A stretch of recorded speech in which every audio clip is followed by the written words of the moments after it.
So you're considering getting hair transplantation into your hairline and you're wondering if there's any specifics you should be considering. And the answer is yes. The hairline is a very particular place to get a transplantation for the simple fact that it has to look very, very natural. So the couple things you need to consider are, number one is where that hairline should be. Remember, as we age, it's normal for the hairline to recess. Placing the hairline at a spot where you look mature for your age now, but also in the future, is probably the best thing to do. The further you move that hairline down into a younger age, remember you're going to commit to this the rest of your life, and it may not be the best look you want. Number two, remember that a hairline is asymmetric, that our eyes can actually catch symmetry. If you make the hairline too perfect, it will look unnatural. Number three, a hairline has hairs that flow in slightly different directions.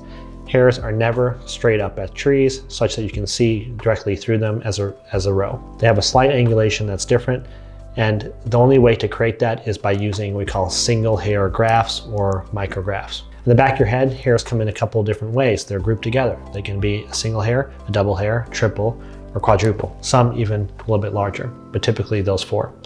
In the hairline, you only want to use single hair grafts, at least for the first couple millimeters. This allows us to get the perfect angulation of hairs and get you the most natural result.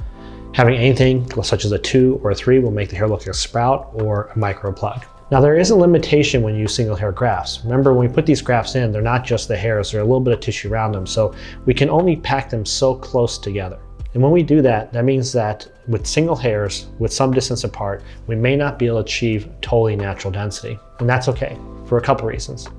First, if we do a full density of the hairline, we may run out of hairs for your future. Remember, the hair loss is a progressive process. If we use all the hairs in your hairline, you may not have to correct any unnaturality later. Second, you can always add more density in the future. However, you can never remove density without making it look unnatural.